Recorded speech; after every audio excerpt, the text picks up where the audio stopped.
മൃണാളണ്ണൻ ചെയ്യാൻ പറ്റിയ കാര്യം എന്ന് പറഞ്ഞു കഴിഞ്ഞാലേ ഇത്രയും വലിയ റെസ്റ്റോറന്റ് ഒന്നും ഓപ്പൺ ആക്കണ്ടായിരുന്നു. നിങ്ങൾ ഈ പറഞ്ഞ പോലെ ലണ്ടനിൽ നിന്നൊക്കെ പഠിച്ച് ഫോർമുലാസ് ഒക്കെ വെച്ചിട്ട് എക്സിക്യൂട്ട് ചെയ്യാൻ പറ്റിയ ഒരു സ്ഥലമല്ല ഇത്. വളരെ ചെറിയ മാർജിനിൽ തുടങ്ങിയിട്ട് പിന്നെ ഒരു ഭക്ഷണത്തിന് പേരെടുത്തതിന് ശേഷം മാത്രമേ നമ്മൾ അതിലേക്ക് അടുത്തൊരു ചുവട് വെക്കാൻ പാടുള്ളൂ.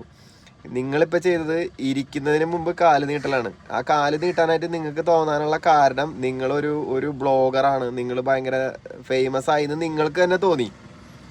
മനസ്സിലായോ? അപ്പോൾ ഓവർ കോൺഫിഡൻസ് കൊണ്ട് ഓവറായിട്ട് തുടങ്ങി. തുടക്കത്തിലേ നിങ്ങൾ ഓവറായിട്ട് തുടങ്ങി. അപ്പോൾ ഒരിക്കലും അങ്ങനെ തുടങ്ങരുത്. നിങ്ങൾ തുടക്കത്തിലെ നിങ്ങളിപ്പോൾ ഒരു ഇൻഡസ്ട്രി, നിങ്ങളിപ്പോൾ ഭയങ്കര സംഭവമാണ്, സ്വയമായിട്ട് എന്തോ ഒരു സംഭവമായിട്ട് തോന്നിക്കഴിഞ്ഞാൽ എല്ലാവിടെയും പാളും. അത് ഏത് ഫീൽഡ്, ഇപ്പം നിങ്ങളിപ്പോൾ ഹോട്ടൽ ഫീൽഡ് ആയതുകൊണ്ട് ഇപ്പം ഇതിൽ പാളി എന്ന് ഞാൻ വിശ്വസിക്കുന്നു.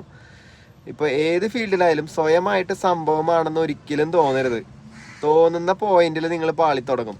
കാരണം നിങ്ങൾ ലണ്ടനിലോ അവിടെ ഇവിടെയൊക്കെ പോയിട്ട് പഠിച്ചു വന്ന കാര്യങ്ങൾ ഇവിടെ ചിലവാക്കാതെ പ്രോപ്പറായിട്ട് സ്ട്രെയിറ്റ് ഫോർവേഡായിട്ട് ഇത്ര റേറ്റ്, ഇത്ര സൈസ്, പോർഷൻ സൈസ്, ഇത് ചുമ്മാ ആൾക്കാരെ പറ്റിക്കാൻ വേണ്ടിയിട്ട് മറ്റേ ഈ ചെറിയ അച്ചാർ തരുന്ന പാത്രത്തിൽ കറി തന്നിട്ട് 30 രൂപ, 40 രൂപ, 50 രൂപ, ഇത് കണക്ക് കൂട്ടുമ്പോൾ നോർമലി ഹോട്ടലിൽ നിന്ന് വേറെ ഹോട്ടലിൽ നിന്ന് കഴിക്കുന്ന ക്വാണ്ടിറ്റിയോ അതിൻ്റെ ഒരു പെർഫെക്ഷനോ ഒന്നും ഇല്ല. ഈ പറഞ്ഞ ഇൻഗ്രീഡിയൻസ് നിങ്ങൾ മാർക്കറ്റിൽ നിന്ന് പാക്കറ്റ് മസാലകളല്ലേ മേടിക്കുന്നത്. അല്ലാതെ നിങ്ങൾ ഓരോന്ന് പോയിട്ട് ഈ പറഞ്ഞ ഹോളായിട്ടുള്ള മസാലകൾ വാങ്ങി പൊടിപ്പിച്ച് അത് ഉണക്കി അതൊന്നും അങ്ങനെയൊന്നല്ലല്ലോ ചെയ്യുന്നത്. നിങ്ങളിത് മസാല പാക്കറ്റുകൾ മേടിച്ചിട്ടല്ലേ. അപ്പം പിന്നെ എന്താണ് നിങ്ങൾ ക്വാളിറ്റിയുടെ കാര്യം പറയുന്നത്? അതിലൊന്നും ക്വാളിറ്റി പറയേണ്ട ആവശ്യമില്ല. മാർക്കറ്റിൽ കിട്ടുന്ന പാക്കറ്റ് കിട്ടുന്ന സാധനങ്ങൾക്ക് എല്ലാത്തിനും ഏകദേശം ഒരേ ക്വാളിറ്റിയാണ്. എല്ലാം കണക്കാണ്, ഒന്നിലും ക്വാളിറ്റി ഇല്ല. അപ്പോൾ അത് മേടിച്ചിട്ടല്ലേ നിങ്ങൾ ഈ നല്ല ഫുഡ് കൊടുക്കുന്നു എന്ന് പറയുന്നത്. പിന്നെ നിങ്ങൾക്ക് ഓവർ എക്സ്പെൻസ് ആണ്. ഒരു 100-150 ആളുണ്ട് അതിനകത്ത്. AC വലിയ സംഭവം, നിങ്ങൾ വലിയ സംഭവം തുടങ്ങല്ലേ.